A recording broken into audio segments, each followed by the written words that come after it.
Você já passou por uma fase na sua vida ou está passando uma fase da sua vida onde você se sente cansado, pressionado, está carregando muito peso porque uma outra pessoa não assume as suas responsabilidades, ela não faz o que tem que ser feito?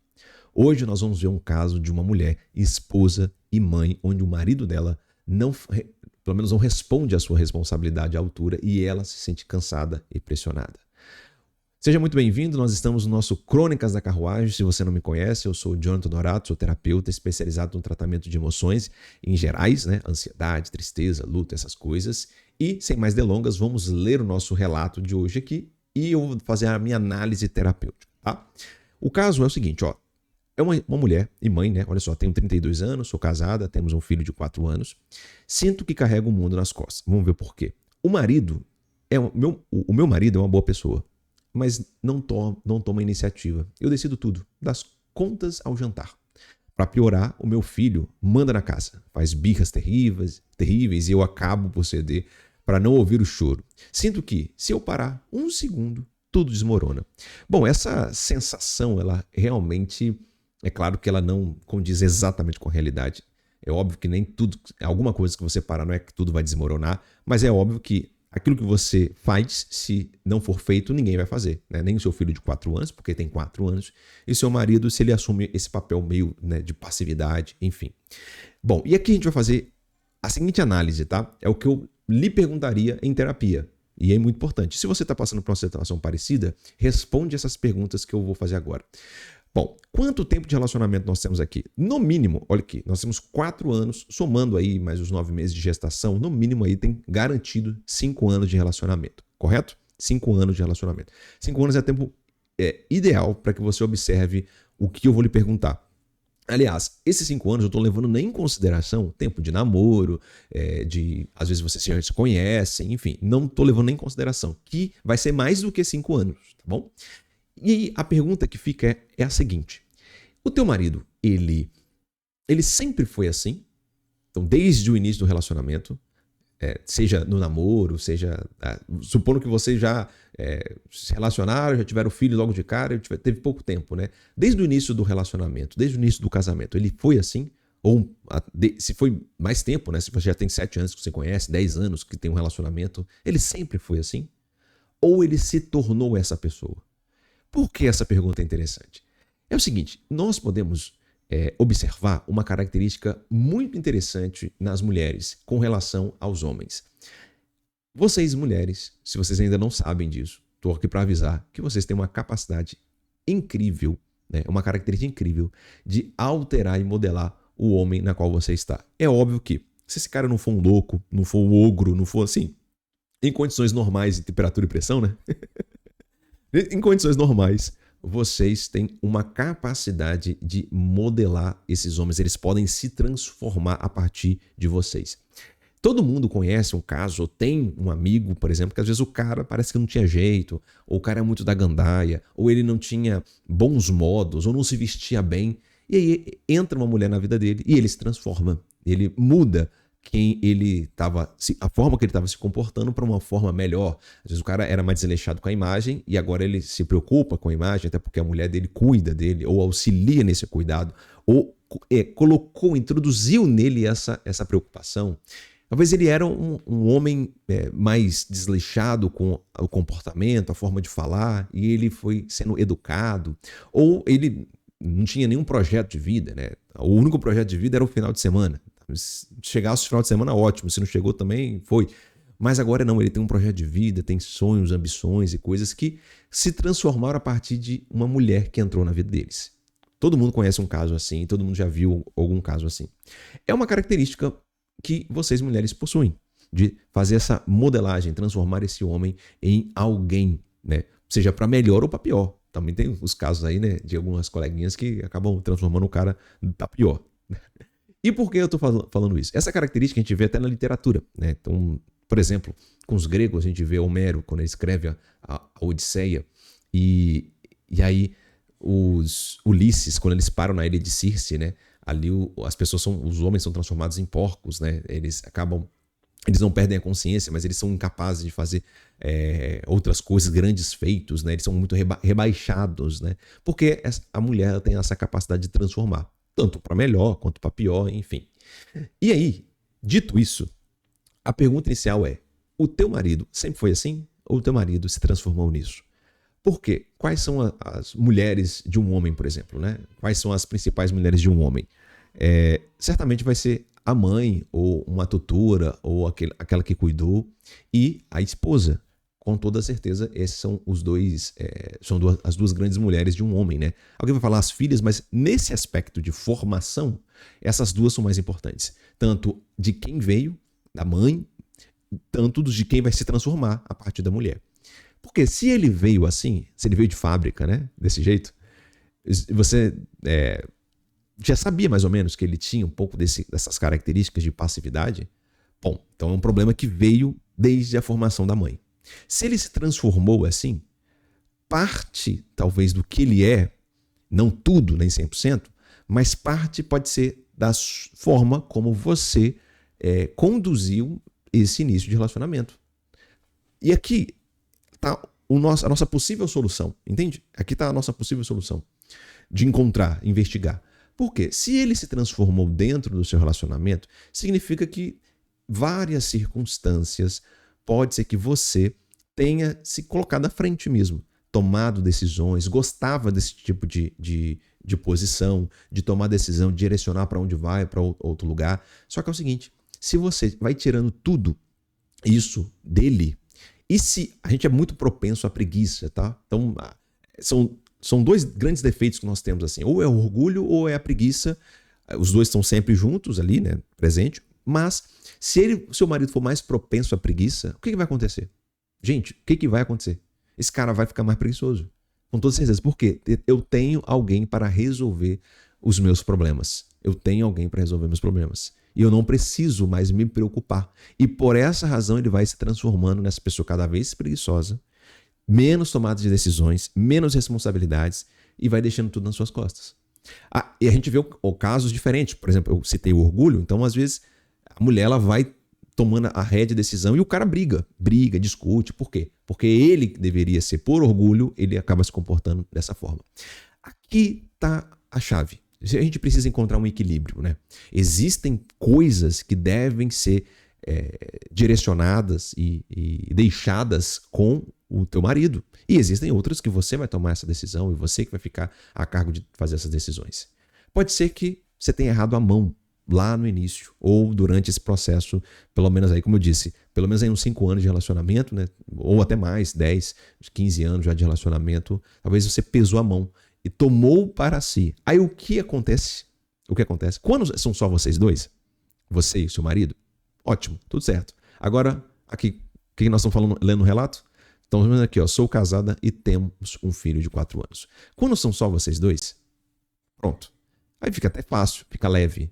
Agora, mulheres, fiquem atenção. Muita atenção.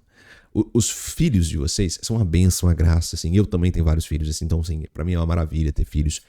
Só que isso demanda muito de vocês. Muito, muito mesmo. Principalmente esse início de vida deles, né? Então, ao menos são 9 meses vocês carregando ele na barriga, né? Tem peso, cansaço, depois vem a amamentação, aí machuca peito, noite sem dormir. Esses primeiros anos, então esses 0 anos até, sei lá, 2, 3 anos de vida, vocês mulheres, vocês acabam dormindo muito pouco, baixa a qualidade de sono, baixa a quantidade de sono, consequentemente vai abaixar a imunidade de vocês vão ficar doentes mais vezes. Fora que vocês têm naturalmente um processo, um ciclo menstrual que altera o humor de vocês. Não significa que vocês vão ficar também uma bruta e ogra nesse período, mas vai fazer uma alteração, vai haver um desconforto.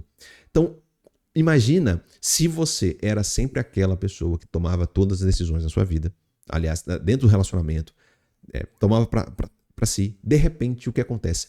Entra mais uma carga, um peso que é natural e é uma bênção, mas que, se você soma com um outro peso da vida, isso vai ficar uma carga excessiva.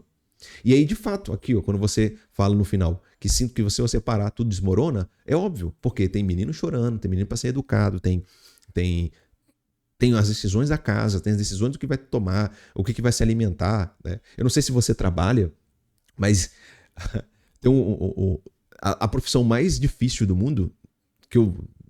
É claro, né? É óbvio que eu tô exagerando aqui, tô usando um hipérbole aqui, mas uma das profissões mais desafiadoras do mundo, com certeza, é uma dona de casa. Por quê? Ela é tudo. Ela é uma faxineira, ela é nutricionista, ela é a cozinheira, ela, ela é a governanta. Assim, uma dona de casa ela tem uma infinidade de atividades ou de infinidade de tarefas e coisas que ela pode se aperfeiçoar e nem significa que ao final da vida ela vai conseguir aprender tudo com maestria. Curioso, né? Então, se você tem já tudo isso, né, todo esse comportamento, aí entra um filho dentro dessa equação, o que vai acontecer com você? É óbvio que você vai se sentir desgastada. É óbvio que você vai se sentir cansada. É óbvio que tudo vai se desmoronar se você parar, porque são esses dois pesos sendo carregados. É claro que... E qual é a condição ideal aqui? A condição ideal é que você carregue o peso como mãe, natural, aquele peso. Tudo que eu falei aqui, isso inclusive é maravilhoso, assim, até sofrer pelo seu filho, né? Então, noite sem dormir e tudo mais, todo esse cansaço, isso não é ruim, sabe? Isso não é ruim, de longe é. Agora, o teu marido, aí sim, ele tem que carregar uma parte dessa responsabilidade. Ele tem que carregar o peso de algumas coisas, sabe? Ele precisa ter essa condição nas mãos, tá? E outra, se o teu marido ele já veio de fábrica, não significa também que não significa que você não vai conseguir alterá-lo para transformar nesse homem que carrega esse peso, sem dúvida alguma. Como eu bem disse logo no início, você tem essa capacidade de fazer essa alteração, essa modelagem no teu marido. Então, quais são as soluções possíveis aqui, né? Para os dois casos. Eu ainda vou falar os dois casos, né? Vou falar tanto para o seu marido quanto para o seu filho. Isso é muito importante ser dito. Primeiro, com o seu marido, é bom que você incentive, né, e dê a ele as tomadas de decisões, tá? Às vezes sem explicar muito. Eu vejo que as pessoas elas falham. Eu vou falar essa dica tanto para o marido quanto para o filho, tá? Às vezes as pessoas elas simplesmente falham dentro de um relacionamento por conta de querer explicar tudo. Então, se você pede seu marido para fazer alguma coisa, e aí você dá uma série de justificativas, porque você está cansado, porque é isso, porque é aquilo outro, esquece isso. Apenas peça o que é para ser feito. Apenas peça. Aprenda a fazer isso. Aprenda a delegar e gerenciar o seu marido. Curioso, né? Mas é isso. Então, se você está precisando de comprar um sabão em pó, sei lá, alguma coisa do tipo, né? Então, fale pro seu marido fazer isso. Fale. Ele vai esquecer. Então, lembre-o de fazer isso, né? Faça ele se lembrar. Faça ele ir fazer as coisas sem reclamar, né? Que você nunca faz nada. Que você... Não. Somente dê a ordem. Seja imperativa com teu marido. Isso vai funcionar. Não pergunte. Mande. Mas não é mandar também assim. Você tem que fazer isso aqui. Não, é só fala para ele fazer alguma coisa. Alguma coisa. Tomadas de decisões, como por exemplo, o que a gente vai jantar assim? Esquece. Deixa ele fazer o bruto. Então, você vai fazer um estrogonofe, tá faltando a galinha, tá faltando o creme de leite, sei lá, as coisas, os ingredientes. Então, você só vai falar para ele, compre um peito de frango, ou a carne, sei lá, um filé mignon, qualquer coisa que você vai fazer estrogonofe, compra isso e isso, faça a lista para ele, entrega. Dê ao seu marido o imperativo assim, faça isso, né? Não coloque ele na tomada de decisão ainda. Calma. Devolva a ele essa responsabilidade, esse gosto de fazer isso. Quando receber a tarefa feita, não haja como assim, é o dever dele, né? É mais que obrigação, que de fato é. Mas agradeça, seja mais gentil também quanto a isso. E o teu filho é a mesma coisa. 4 anos de idade, ele já está entendendo bastante coisa. Não precisa ficar explicando muita coisa. É a fase dos porquê, inclusive, né? Das crianças. Precisa ficar explicando muita coisa para o seu filho. Apenas seja também imperativa, dê ordem. Faça isso, faça aquilo. Agora, fique monitorando, vigie. Ele pode receber não, sabe? Não importa se ele está chorando. Você precisa modelar essa criança também. Para que ela não te dê trabalho futuramente, né? Ou na adolescência, que daqui a pouco está chegando. Então, seja imperativa também. Dê ordem. Né? Não precisa ficar explicando. Eu vejo muitas pessoas querendo negociar com crianças, né? Então, às vezes é muita avó. Os avós gostam, né? De ficar negociando e conversando com a criança e tudo mais. Não dá para negociar. Uma vez, ó, uma certa vez eu já fiz essa experiência, né? O meu filho, inclusive de 4 anos também, nessa idade que eu tô gravando esse vídeo, nessa data que eu tô gravando esse vídeo, ele também tem 4 anos. O que acontece? Olha só que curioso. Eu falo pra ele assim, alguma coisa, aí ele fala, por quê? E aí eu dou uma justificativa e depois ele fala outro porquê. E aí eu dou uma justificativa, ou melhor a justificativa. Eu já experimentei, às vezes, fazer o seguinte, dar uma justificativa sem pé nem cabeça pra ele. Pra ver se ele aceita a justificativa. A justificativa tem que fazer isso. Por quê? Porque a janela tá aberta. E não tem justificativa nenhuma, entendeu? E ele aceita. Tá bom, e vai fazer. Que curioso, né? Então, assim, não adianta negociar com a criança que ela não entende a negociação completa. Ela não está entendendo todos os argumentos, ela não está entendendo absolutamente nada. Então, seja imperativo, dê a ordem, tá? Serve para o seu marido, se o seu marido ele veio de fábrica, ou serve para o caso de ele ter se transformado dessa forma durante o relacionamento de vocês, tá bom? Muito bem, esse é o nosso relato. Aqui, ó, relato para essa mãe. Esposa é essa mulher de 32 anos que carrega o peso nas costas de tomar a vida e tomar decisões, né? Espero que você tenha gostado do nosso Crônicas da Carruagem. Peço para você curtir, compartilhar, deixar seus comentários aqui, deixa o seu relato, mande para mim, me siga também no Instagram e também manda o relato para mim lá que eu trago aqui, a gente faz essa análise terapêutica. E também na descrição desse vídeo tem um link para você, se você quiser consultar comigo, uma 0800, você ganhar uma consulta 0800, é só você se inscrever no formulário e tá tudo certo, beleza? Um grande abraço, tchau, tchau e até o próximo Crônicas da Carruagem.